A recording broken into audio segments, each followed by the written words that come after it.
Desafios da convivência é um texto bem extenso, né? Para o nosso dia a dia. E a expositora, Rosa. Vamos lá.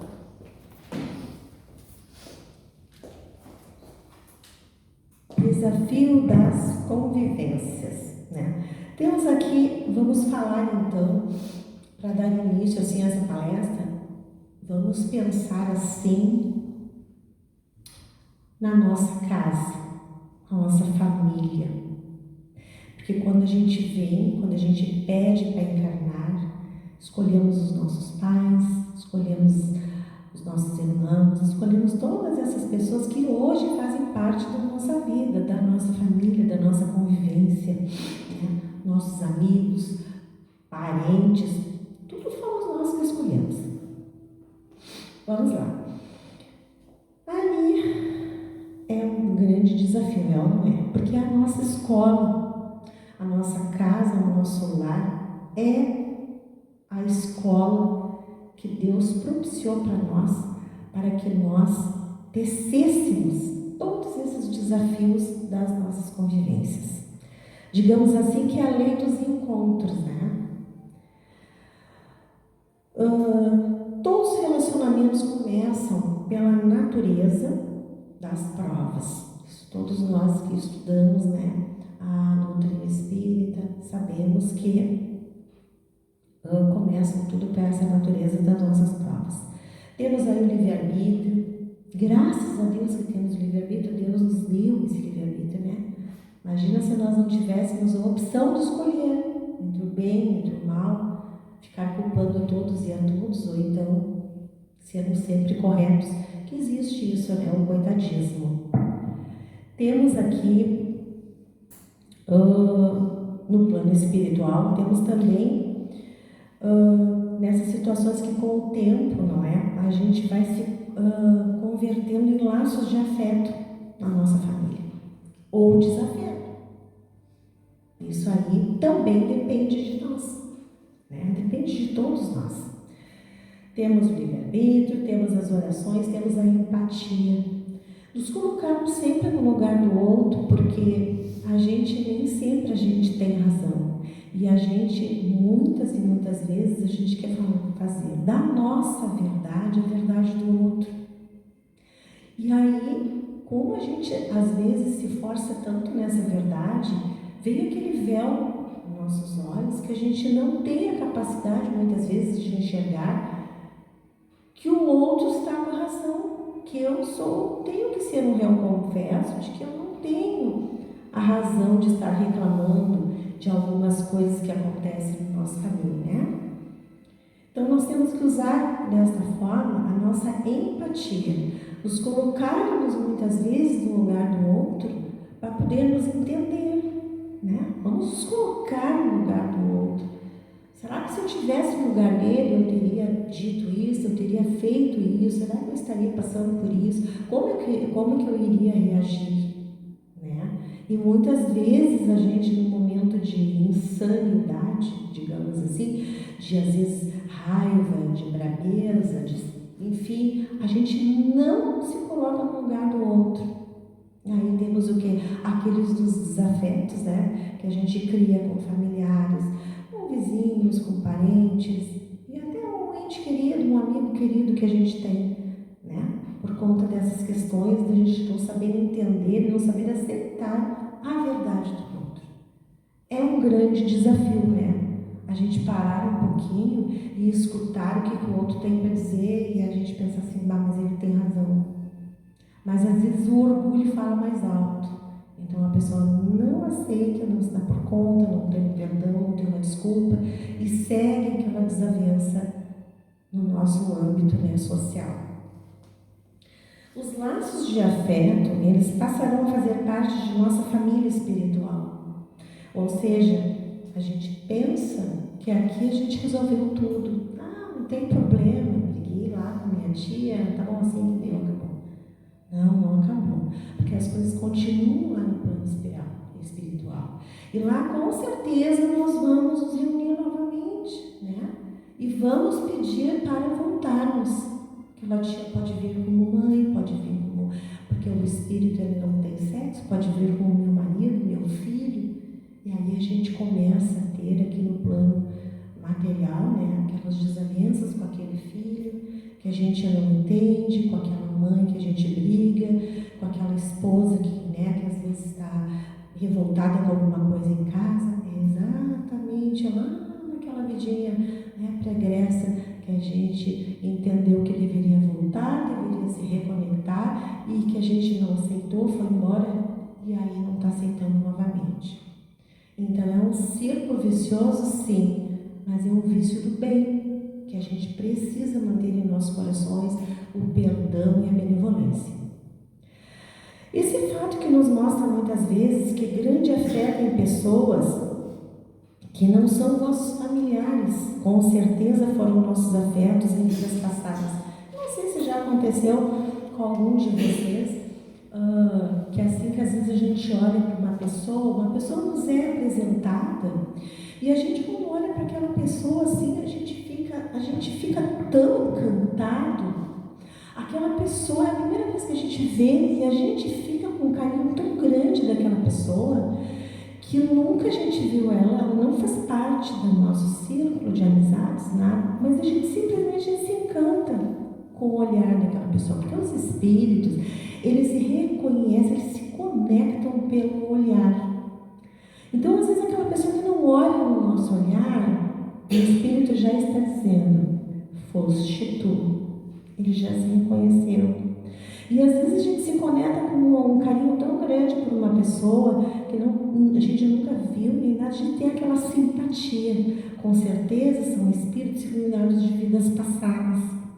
Ou então tem aquela pessoa, que a gente olha e a gente não consegue fixar o olhar, porque a gente antipatiza, a gente tem uma coisa que uma vez me aconteceu e eu disse, meu Deus, me perdoa, essa pessoa nunca fez nada para mim, mas eu não consigo olhar para ela, não consigo ficar perto dela.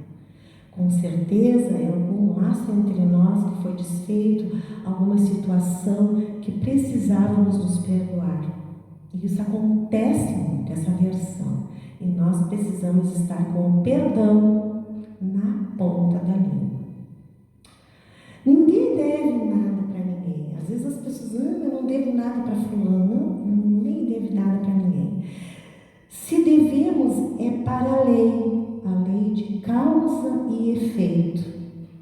É quântico, o que vai a 100 volta a 200 por hora. Então nós temos que cuidar o que a gente deseja para o nosso próximo. O que a gente olha e diz, eu te abençoo.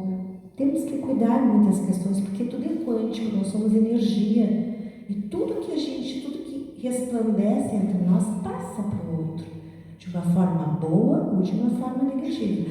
Depende daquilo que estamos emanando.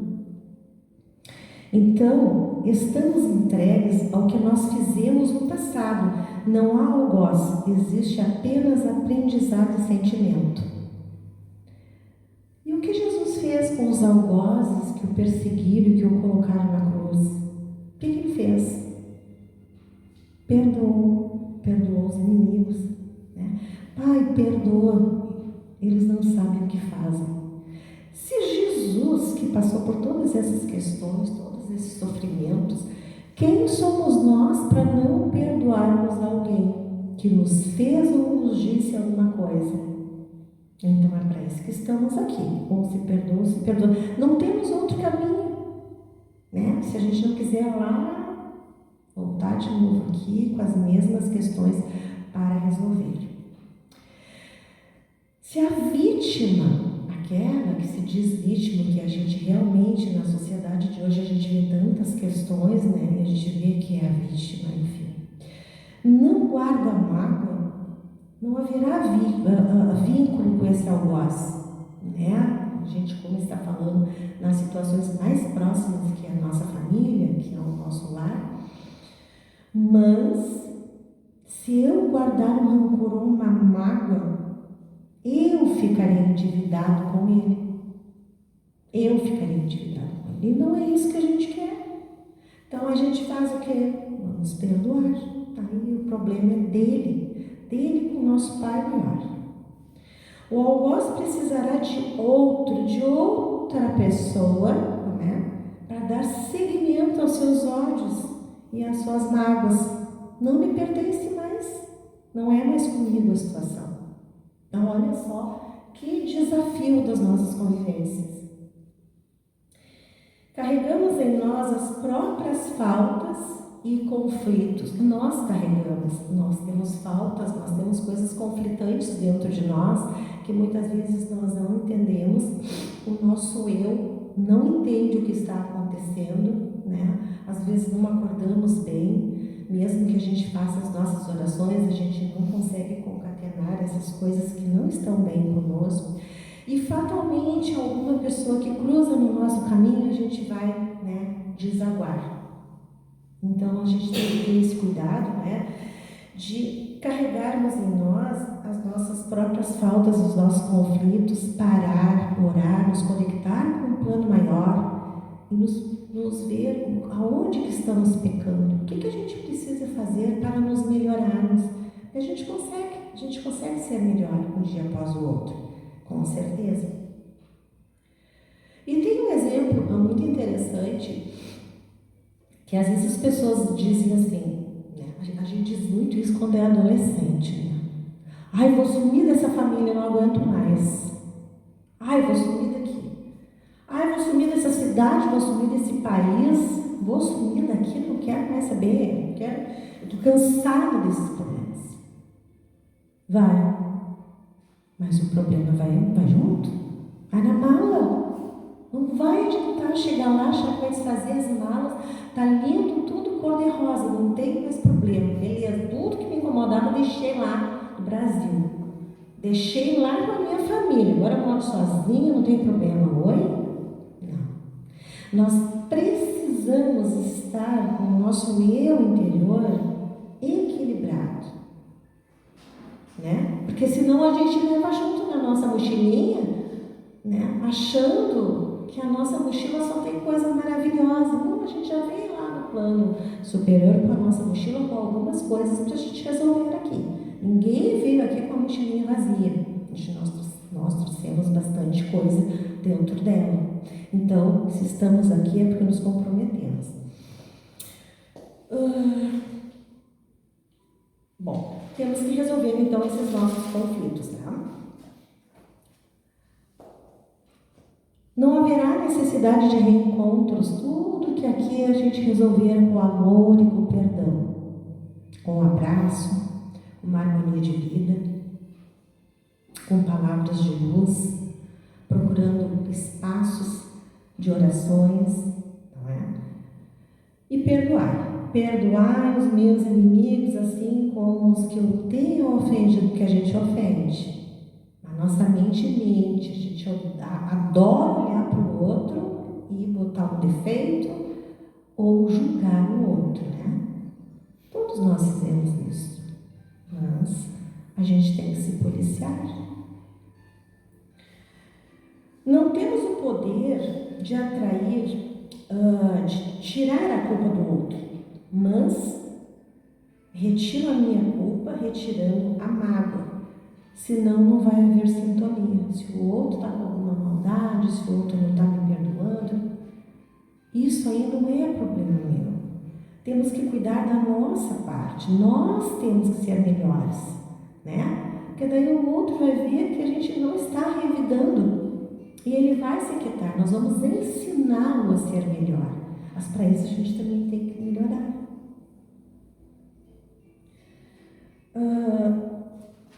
Eu dei o exemplo da família, mas nós temos aí esses desafios em todos os lugares, né? Eu costumava dizer para os meus alunos, quando eu estava em sala de aula, que nós temos a nossa ética. A nossa ética é das paredes para dentro da nossa casa. É tudo aquilo que a nossa família, todos os valores que a nossa família nos ensina, né? E das paredes para fora é a moral. Então, os 3 princípios da ética: quero, devo e posso. Tem coisas que eu quero, mas eu não posso. Tem coisas que eu posso, mas eu não devo, né? Tem coisas que eu quero, mas não é o momento. Não posso ainda. Então, quero, devo e posso são os 3 princípios da ética que nós temos que nos questionar todo momento. Mesmo, principalmente quando a gente vai ofender alguém, quando a gente quer ficar com raiva, quando a gente está passando por esses desafios aí das nossas convivências em qualquer âmbito, em qualquer local. O amor é uma escolha, né, dessas questões dos desafios da convivência. O amor. Nós não precisamos do amor de ninguém. Eu não preciso nem que o meu marido me ame, nem que os meus filhos me amem, nem que o meu amigo me ame. Eu não preciso que ninguém me ame. Eu preciso que tenham respeito. Porque quando a gente tem respeito por essas pessoas, quando as pessoas nos respeitam, o resto tudo é consequência. Então, o respeito dentro dos nossos desafios, da nossa convivência, é primordial. Respeito. Hoje a gente vê muitos pais hoje em consultórios, né? As crianças entram nos consultórios e dizem: por favor, doutora, o que eu faço com esse menino? Eu posso com essa criança? Aí quando a gente olha para a criança tem desse tamanho assim, tem 3 anos de idade. Daí com certeza a gente fica pensando assim: meu Deus do céu, o que eu faço com esse pai? Porque nós estamos precisando tanto que hoje, né, dentro desses nossos desafios da convivência, que os pais entendam que tem que haver limite, que as nossas vontades, elas são liberadas até a um certo momento. Depois é o direito do outro e a gente tem condições de ensinar isso para as crianças. E as crianças estão perdidas. A nossa internet muito liberada. Os pais até gostam que eles fiquem ali naquele desenho que não é bom. Porque dali eles não precisam interagir, eles não precisam responder nada, eles não precisam mostrar nada, não há um diálogo, não há um brinquedo.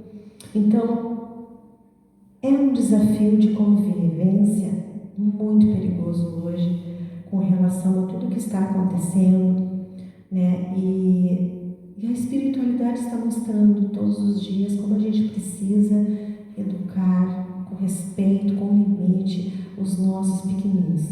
Não adianta o pai levar para uma sala de psicoterapia, para um pedagogo, para um psicólogo, porque é o pai que tem que ter esses desafios. É ele que tem que se reeducar, porque ele está moldando aquele ser que mais tarde vai sair das paredes da ética, vai ter que levar alguma coisa, porque o mundo lá fora vai cobrar, né? Dentro do nosso lar a gente cobra assim, passa a mão na cabeça, né?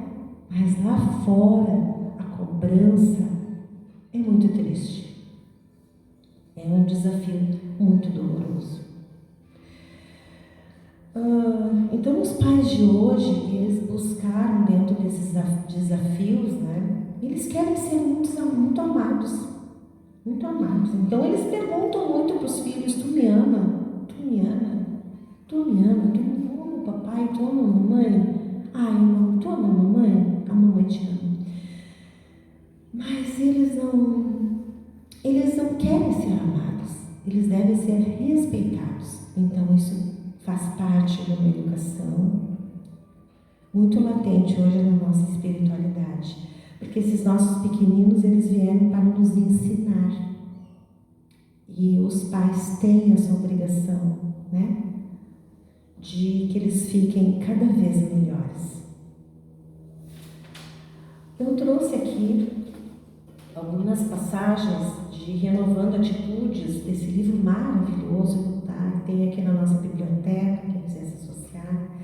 Ele é de Francisco do Espírito Santo Neto, pelo Espírito Ramage. Esse livro é maravilhoso, né? Entre tantos que a gente, né, busca aí para a gente enriquecer as nossas palestras aqui. Dentro desses desafios das nossas convivências, tem a questão do vitimismo, né, que eu falei. Eu não merecia. Ai, eu não merecia isso que acontece, meu Deus do céu. Eu não merecia isso. Eu sou uma pessoa boa, eu sou. Porque uns nascem na miséria e outros na opulência, sem nada terem feito para justificar essa posição. Porque será, né? Se a gente lá em cima, a gente escolhe o que vem passar aqui, por que será? Porque para uns nada dá certo, enquanto que para outros tudo parece sorrir.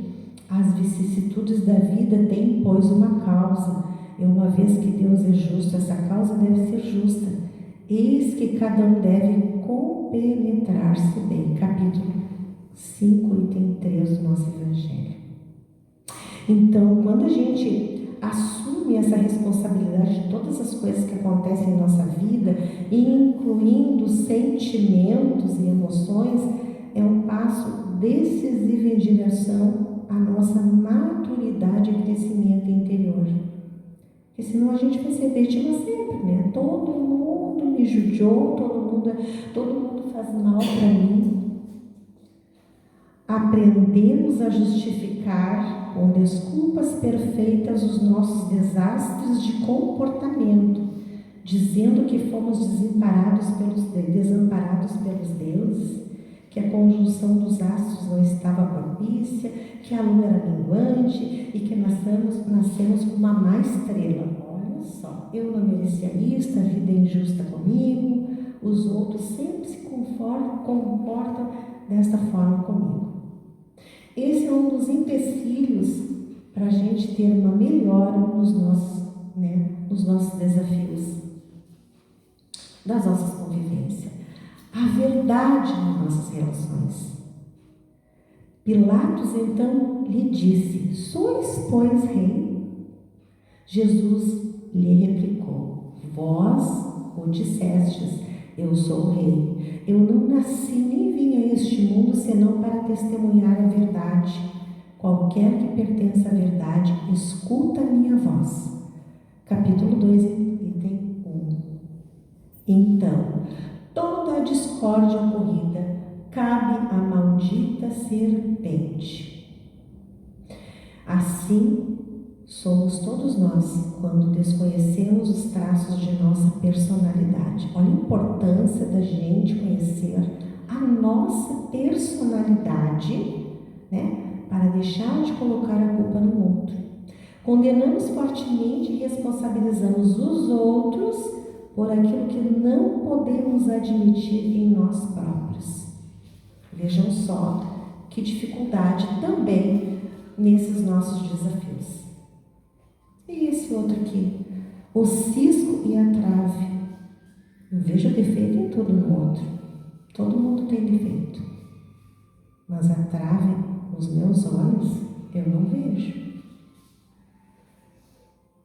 Por que vedes um argueiro no olho de vosso irmão, vós que não verdes uma trave no vosso olho?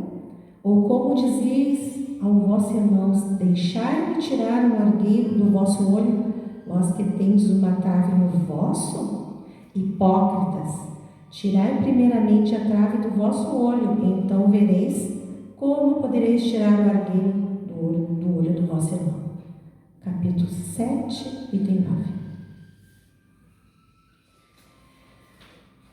Aqui, ó. O mestre nos inspirava a um mergulho em nossa própria intimidade, a fim de que pudéssemos enxergar o lado obscuro de nossa personalidade. Ao tomarmos esse contato imprescindível em nossas sombras, a consciência se torna mais lúcida, crítica e responsável, descortinando amplos e novos horizontes para posicionamento que dermos a elas. Reconhecê-las ou admiti-las não significa de modo algum que vamos sempre agir de acordo com elas. Temos, quando negadas ou reprimidas, não desaparecem como por encanto.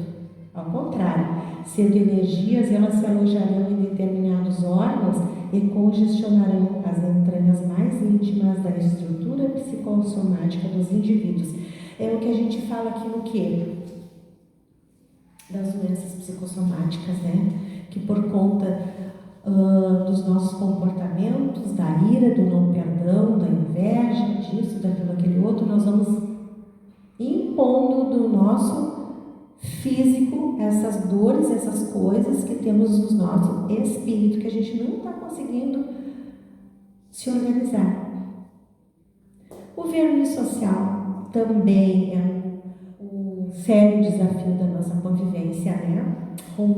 Vestimos roupagens de afabilidade e doçura para encobrir rudeza. Como a gente vê isso, né? A pessoa posta de delicada, mas ela está sendo muito rude. Ela está se vestindo de afabilidade, mas ela é muito rude. Então, a benevolência para com os semelhantes, fruto do amor ao próximo, produz a afabilidade e a doçura que lhes são a manifestação. Entretanto, não é preciso fiar-se sempre nas aparências. A educação e o hábito do mundo podem dar o verniz dessas qualidades. Capítulo 15, item 6. Realmente é no lar que descortinamos quem somos. É no lar que escorre o verniz da bonança e da caridade que passamos sob a face e que nos revela tal como somos aos nossos familiares. Porque os nossos familiares nos conhecem. Trazemos gestos meigos e voz doce para desempenhar tarefas na vida pública. No contato com chefes de serviços e amigos, com companheiros de diálogo e recém-conhecidos. Mas também trazemos pedras nas mãos, os punhos cerrados no trato com aqueles com quem desfrutamos familiaridades. Em várias ocasiões, integramos em nós mesmos, não só a sociedade visivelmente externa, com suas construções, praças, casas e cidades, mas também a sociedade e seu contexto invisível, que na realidade se compõe de regras e ordens sociais, bem como dos modelos de instituições criadas arbitrariamente. Então, abandonemos o verniz social, gente. Vamos ser aquilo que a gente é. E Deus nos deu uma infinidade de coisas lindas para nós sermos, para todo ser humano ser, né? Afável, generoso, bondoso, amigo, fiel, mas a gente não é. Abandonemos o verniz social que nos impusemos no transcorrer da vida. Sejamos, pois, autênticos. Descobramos nossas reais potencialidades interiores que herdamos da divina paternidade. Desenvolvendo-as, agiremos com maior naturalidade e, consequentemente, estaremos em paz conosco e com o mundo. Gente, muito obrigada.